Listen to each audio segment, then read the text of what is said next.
Hello and welcome to another episode of Earth911 Sustainability in Your Ear. I'm Mitch Ratcliffe, your host, and we are back with yet another innovator interview.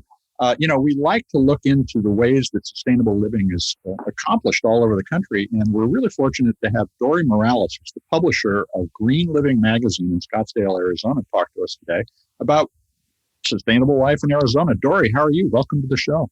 Hi, Mitch. I'm great. Thank you so much for having me on the show. I love everything that Earth911 does, and we have, worked together in the past, and it's an honor to be on your show. Well, thank you. Thank you very much. Hey, first, tell us about Green Living. How long have you been publishing the magazine, and why the focus on sustainable living in Arizona specifically?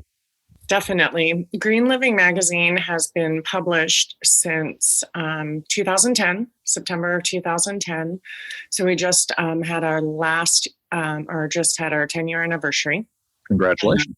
Thank you. And we rebranded the magazine, and we did a new website and a new logo. And we were fortunate to partner with or to highlight Deepak Chopra, which had written articles for us previously. Mm-hmm. And so that's been pretty exciting. And why was Green Living born? I come with a magazine background in the multifamily industry, apartment magazines. Mm-hmm. And my former business partner, some people came to him with the idea of, why don't you start a magazine in Phoenix, a lifestyle magazine? And he said, what are you, crazy? There's like 500 lifestyle magazines in Arizona. And they said, well, what about a green lifestyle magazine? So he and I did our due diligence, and we found that there was nothing like it on the market. And we knew that, for the planet and what's going on in the world and future generations, that we need to educate and empower and inspire people to make eco-conscious choices for a healthy life and healthy planet. Well, we certainly agree. And I think one of the interesting things about what's going on right now is that everybody, business and consumers, are all just at the start of this long journey. And so having this kind of information to help people make better decisions and simply to learn is critical. Now, Arizona, and I've lived in the desert myself, so it focuses your attention primarily on water. But what are the sustainability challenges that you see as unique to living in the desert? Well, water is definitely huge, but then there's also forestry, because in northern Arizona, you have tons of forests, and we've had a lot of fires. So you've got to look at thinning fires, as well as agriculture and growing our own food here. Obviously, Yuma has, produces the most lettuce around the world. So you've got to look at sustainable agriculture, as well as how else can you grow your own food. I personally have an aquaponics system in my home, and that type of farming uses less water.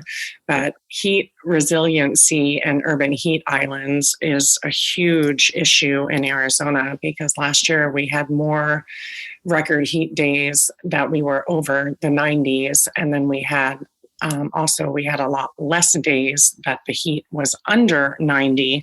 So really looking at shade structures, canopies, and, putting canopies in cities, but also looking at areas in the valley that you've got Black communities and Hispanic communities where access to food and access to shade is a lot harder. And people here have died of heat exhaustion or are going to the hospital because of heat exhaustion.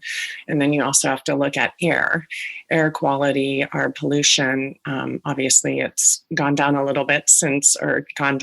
a bit since COVID, but vehicles and transportation play a role in air quality and air pollution.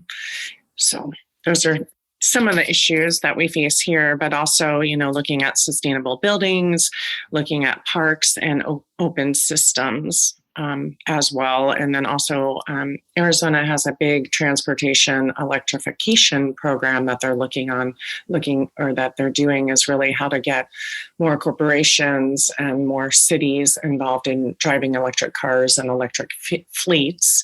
And also what building codes can we put in place to have electric car charging stations within homes and businesses as well. There's been a few apartment communities. There's actually one that we worked with that every single apartment has an electric car charging station. And we also have a carless apartment community in Tempe that's called Cul-de-sac.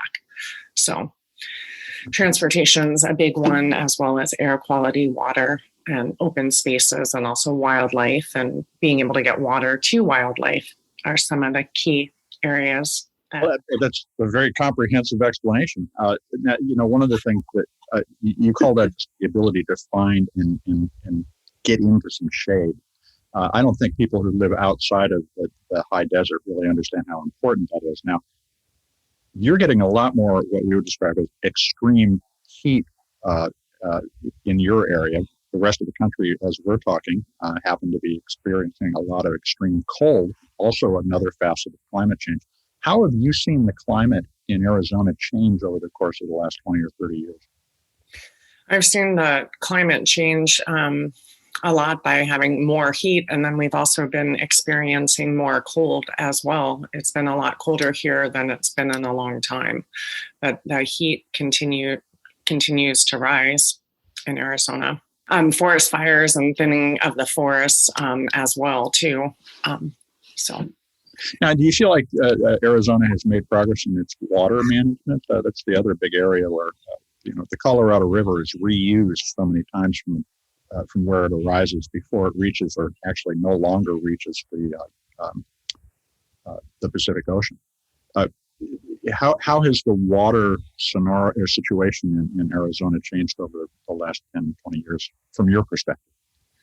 Well, a lot of the rivers and the canals, we've seen the water decrease. And so they're definitely looking at ways that we can work within the city in what we can do to conserve water. There's an organization here called Water Use It Wisely that works with all the cities and what are the different things that you can do to conserve water. We also have Rio Nuevo Reimagined. We have the canals that CAP and SRP work with, and how can we really increase our water supply. And they've even they store water down in Tucson. So the Morrison Water Policy Institute at ASU is doing a lot of studies, as well as U of A, on what can we do to conserve water and keep the Colorado River flowing. Now, what kind of articles does Green Living provide to help people in your region address these challenges? We have sustainability and business articles and conservation articles, as well as health and wellness, because I think that a lot of people forget to connect the dots between if you're trying to be a sustainable magazine or a sustainable city or sustainability, a sustainable environment. If you don't have your health and wellness, then you don't have anything. So you really have to look at what you're putting in your body, what you're eating. Is it grass-fed? Is it grass-finished? Is it more plant-based? And then also look at the other different articles that we touch on are, what are the businesses that are doing business for good? What are their corporate social responsibility initiatives? What can you do in your home to be more sustainable? What local restaurants can you eat at? What's trending in the food industry? What local products or sustainable products can you use? What's happening in the Valley? What events are happening, as well as technology, and looking at local business leaders and what they're doing to champion their sustainability initiatives as well. And then we have gardening and a few other lifestyle articles as well that we feature in the magazine on a monthly basis. Now, you've also done a lot of events over the years. What were you doing prior to the pandemic, and how has your event experience changed as a result of the pandemic? Prior to the pandemic, we were doing events on a monthly basis, sometimes on a bi-monthly basis, and our revenue, 33% of our revenue was from events, and we would do events anything from partnering with ASU and the Global Institute of Sustainability and what they're doing to working with architecture firms to sustainable fashion and doing a sustainable upcycled fashion design challenge to working with September's Drive Electric National Week. And we worked with ASU and APS and Nikola and some of the major employers in Arizona to talk about what is the state of Arizona doing in autonomous driving and electric vehicles, because we've got 2 electric car manufacturers here that are going to be manufacturing electric cars in Coolidge. That's Nikola and Lucid Technologies. So we've done events from education on a business level to networking events to even showing fashion movies or ocean movies, anything like that. And then we've even had poetry readings. So anything from business to lifestyle to poetry. That's great. Now, what are you doing now that there is everybody's working and living remotely? We have been doing Facebook Lives and we've been doing Instagram Lives. We're looking at doing some webinars, and we're looking at partnering with a few different organizations on doing something for Earth Day, because Earth Day is obviously our biggest holiday. And we have a sustainable travel section in our magazine, and I've brought in a new account rep that has 25 years in travel and in the travel industry. So we're looking at some of her relationships where people have had to pivot. They've been in the travel and wellness industry, and they were doing retreats going to China and India, but now they are putting online events where we're talking about wellness in your home. So one event that we're looking at doing in March is working with wellness, the wellness retreat at home, and then also working with an eco-friendly interior designer and another travel agency, and talking about how we can be mindful in our home and try to have the same experience as when you were traveling to China. So we're really excited about that event. That sounds like fun. Now, one of the events I noticed that you have coming up is with the Arizona Green Chamber, the Green Chamber of Commerce. How do you see the business community down in Arizona responding to climate change? We partner with the Arizona Green Chamber. I was a former board member of the Green Chamber, and we love to promote what they're doing through the magazine and get more engagement to connect the dots between sustainable, eco-conscious living and green businesses. But what we're seeing is a lot of businesses are really looking at sustainability, putting in sustainable development goals. The city of Phoenix has a 2050 sustainability climate neutral plan. APS, which is one of the largest utilities in Arizona, they've got a carbon neutral sustainability plan, as well as REI has a major warehouse here that the whole building is completely sustainable, and it's a LEED certified building, and everything that they did when they created that building, looking at all different types of energy. But there's also the whole social and diversity and inclusion, which is hits in the sustainability realm as well, that a lot of large corporations like APS are looking at is how do we be more social, how do we bring corporate social responsibility into our employee engagement as well. So can anybody join these events online, or is it limited to subscribers only? Anybody can join the Green Living events, as well as the Green Chamber. All they have to do is go online and click in. And that, of course, is at greenlivingmag.com. Now, Dorie, how did you get involved with sustainability? What woke you up to the fact that we needed to address this as a society? It was just, it goes back to, I was fortunate, when I was born in Pennsylvania, but then I lived in New Jersey, and my dad had an acre garden, and I loved going out to the garden and seeing all the fresh fruits and vegetables that we could eat, and then looking at the changing of the leaves and the fall colors and different things like that. And then I also rode horses. And when I was in high school, I was blessed to be able to go to France to be a foreign exchange student. And I went with my girlfriend, and she clicked rural on her application, or she clicked metropolitan on her application. I clicked rural by mistake. So she was up in Bordeaux, drinking wine, boating, having the time of her life. And I wound up in a little village in Espelette in the south of France, right across from the border of Spain. And I was milking cows. I was milking goats.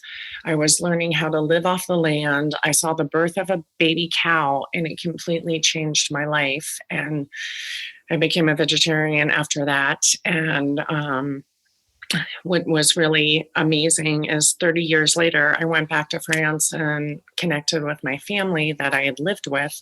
Mm-hmm. And here they are doing all organic farming and all organic agriculture. They had a little store within the city, and I walk in and they have a French Green Living magazine. And I said, "You changed my life 30 years ago. And isn't it crazy that here I am producing a Green Living magazine in Arizona, and you are doing everything you can to fight the good fight and with agriculture and living and preserving the earth in France 30 years later." So it completely transformed my life.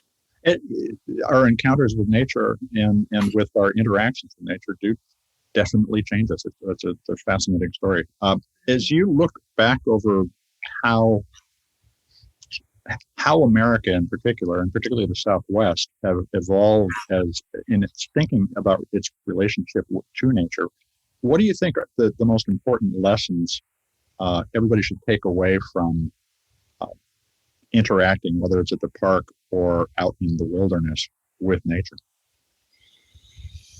I think one thing that I've learned, and I think is really important, is with all the technology and electric fields and electromagnetic fields that there's something called earthing, where you can go outside in your backyard and you can put your feet in grass and just connect with the earth and how wonderful it is. And then look at going hiking within Arizona and connecting with nature, especially with everything that's going on with COVID, and looking at wildlife and how can we preserve wildlife? How can we preserve ocean species as well? And, look out for what we're consuming and making sure that we can reduce our waste in plastic and switch to different forms, using glass or aluminum instead of plastic, so it's not winding up in our ocean and hurting our marine life as well as our birds. And I think people forget, the fact that not only plastic's going into our oceans, but it's also all of our birds are absorbing it as well. And when you see a little bird and it gets its stomach pumped and you see all of this plastic coming out of it, it's very sad. Yeah, so always keep in mind. Let's hope we can reduce our plastic waste. How can folks get involved with green living, whether they're in Arizona or not, but particularly if they're in Arizona? People can get involved with Green Living by going to greenlivingmag.com. They can also follow us on all social media platforms, and our handle is greenlivingaz.com, or Green Living. Our handle on Facebook and Instagram is greenlivingaz. Great. Well, hey, Dorie, I want to thank you for joining us and talking today. Thank you so much, Mitch. It was great to connect with you. Well, we're looking forward to doing some collaboration with Green Livings. We'll be talking soon. Folks, that was Dorie Morales. She's the publisher of Green Living magazine. It's in Scottsdale, Arizona. You can find it online at greenlivingmag.com. It's all one word, greenlivingmag.com. And check them out on Facebook and Instagram as well. This is Earth 911, Sustainability in Your Ear, and I'm Mitch Ratcliffe. We'll be back with another interview soon. In the meantime, folks, take care of yourselves, take care of one another, and let's all take care of the planet.